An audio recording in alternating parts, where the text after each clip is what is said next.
Hello, this is Dave Hurwitz, executive editor at ClassicsToday.com, here to talk to you about Kurt Weill's The Seven Deadly Sins. Now, this is a major, major masterpiece, and I just adore the work. Just from the moment I first heard it, it has a banjo, actually, and this sort of lazy, decadent clarinet going do-do-do-do. Ba-da-da-do. It's so wonderful. And then the voice comes in singing, Meine Schwester und ich stammen aus Louisiana, wo die Wasser des Mississippi und der Monde fließen. My sister and I come from Louisiana, where the waters of the Mississippi flow under the moon. You just have to love the thing. It's fabulous. It's a ballet. And it's a ballet, obviously, with singing. And what happens in the ballet is that, the text is by Bertolt Brecht. And I really think that this is the greatest of all the Weill and Brecht collaborations. It was composed in 1933-ish in Paris, where Weill and Brecht had, of course, fled the Nazi takeover of Germany. They were on the most wanted list for obvious reasons. Brecht because he was a communist, and Weill because he was a Jew working with a communist. And they were, the linchpins of the Berlin cabaret theater scene, and they had to get out. So they wrote this ballet, which of course is about the evils of capitalism, since the text is by Brecht, but it's very funny. And the way it's done is that we have a character, really a dual personality character, Anna 1 and Anna 2. And Anna 1 is a singer and Anna 2 is a dancer. So Anna 1 narrates what's going on, Anna 2 dances what's going on.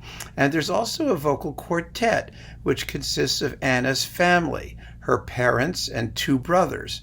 And the quartet is all male, and her mother is a bass, which is an absolutely marvelously grotesque little touch.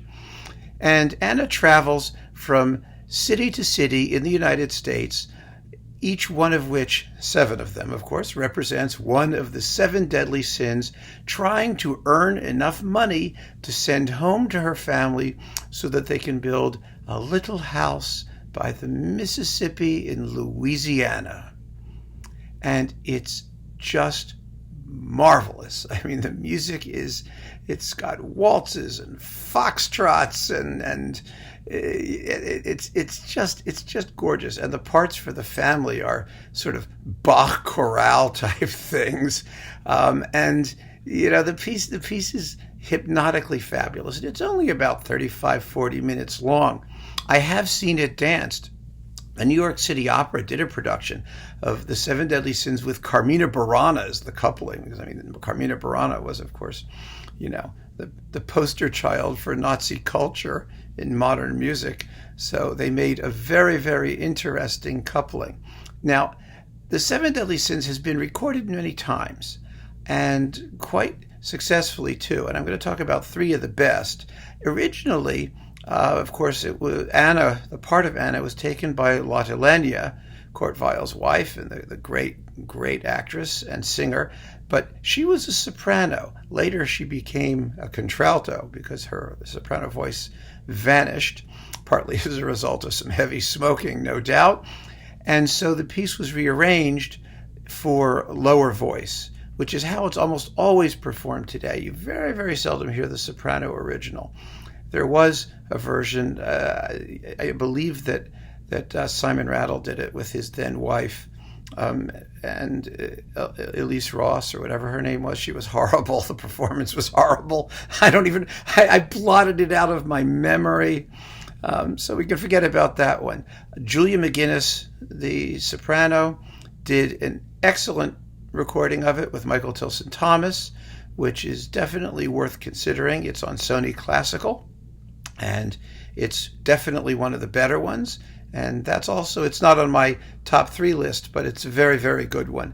I tend to like the version for lower voice, actually, because there are a couple that I just think capture the music's sort of decadent world weariness so much better. There's something I don't know, there's something about the piece when you consider that here was, Kurt Weill, the composer, fleeing the Nazis, stopping off in Paris, dropping a masterpiece on his way to the U.S. He also wrote his Second Symphony at the same time, which is another masterpiece.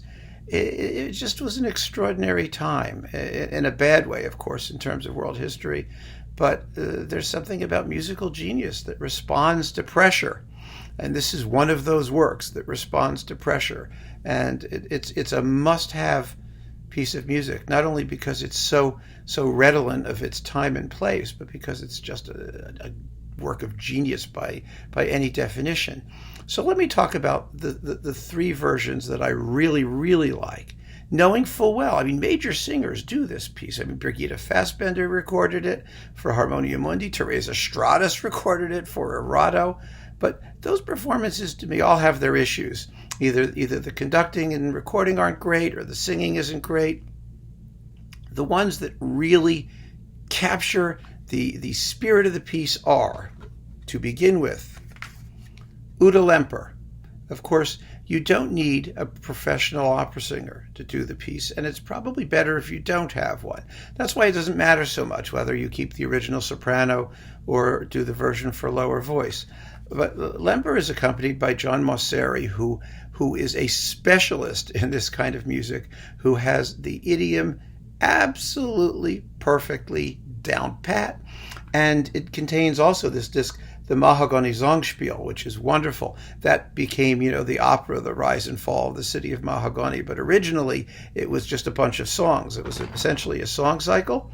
And, it has the Alabama song, oh, show us the way to the next whiskey bar. Oh, don't ask why. You know that, right? And it's absolutely worth having. So this is a first-rate disc on Decca, and it's probably still around in a way that you can find, because this is one of those works that exists for some reason sort of on the fringes of the repertoire, and it tends to go in and out of print rather easily. I don't think we can have too many of them available at all times, but that's me. But next, and this was my imprint version, and it's the one I just love. I love it so much. It's fabulous. Gisela May. Now, Gisela May was a East Berlin vintage cabaret singer. She has this sort of dark, husky, wrecked, kind of voice. Meine Schwester und ich stammen aus Louisiana. And her way with the text is just, it's just so juicy. But this is a very fully professional effort. The conductor is Herbert Kegel. It's with the Leipzig Radio Orchestra, and the quartet includes Peter Schreier. So this is not a slouch of a performance by any stretch. It's a fabulous performance. It's on Berlin Classics. You can probably still find it floating around. And if you can get it, it's absolutely one you've got to hear, because it's part of a living tradition of German theatrical music, German cabaret singing. And so, you have to have it. It's as close as you can get to, authenticity. And we're all in for authenticity these days, as you know so very, very well. But finally, for my money, however, the best version out there, the best version, it's a recent one, and it's stunning, is this one. This is Anya Cilia, and let's see, who's conducting it? I never remember. Grzegorz Nowak is the conductor, and it's with the Südwestfunk Orchestra, Kaiserslautern. Now, the Kaiserslautern Orchestra was actually a theater orchestra, an orchestra that played light music primarily. They're ideal in this music. It's a wonderful recording sonically. But the real beauty, of course, is in Anna, which is Anya Cilia. Cilia is a Kunstdiva, a genuinely thoughtful, intellectual, Maria Callas type singer who puts meaning into every word and every syllable. Now, this is, the part of Anna seems to be kind of one of those resting places for over-the-hill sopranos, kind of like the Marschallin and Der Rosenkavalier.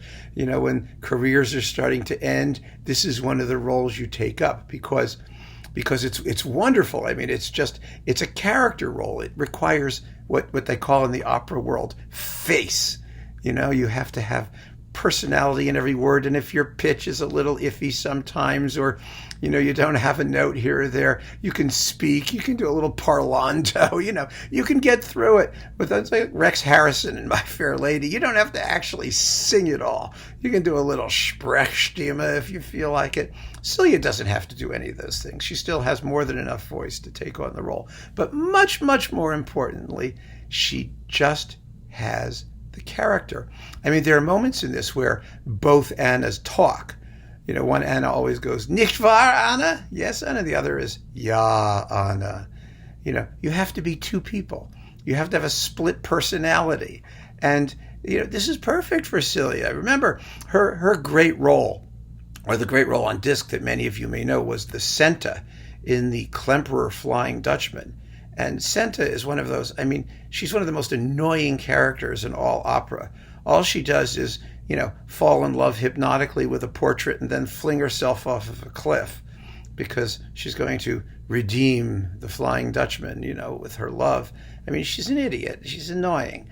But not Celia. Celia makes a character out of that cardboard figure in Wagner's The Flying Dutchman. So you can only imagine what she does with Anna in The Seven Deadly Sins. I really, really very strongly recommend it. You should have Gisela May because it's Gisela May. She's just one of the greatest singers doing what she does. And actually, she's also done a bunch of Kurt Weill and Brecht and Paul Dessau and all those, communist theater composer types. You should hear her do something because she's wonderful. But for Kurt Weill's The Seven Deadly Sins, music and performance, if you don't want to get Uta Lemper and Mosseri, the best one for my money, because of Anya Celia, is this one on Hensler Classic, if you can still find it. And by all means, listen to this this ballet. It's one of the glories of the first half of the 20th century.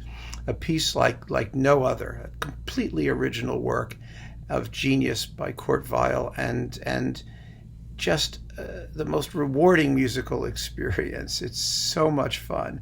When it comes to the end, when they finally build their house, the family, their house under the moon, next to the Mississippi in Louisiana, the end is just the most easeful, wonderful thing. You feel like you've been on a journey. It's been an adventure, but not a long, tedious adventure. Greatness, folks. Pure greatness. So keep on listening to Kurt Weill's The Seven Deadly Sins. Thank you. Take care.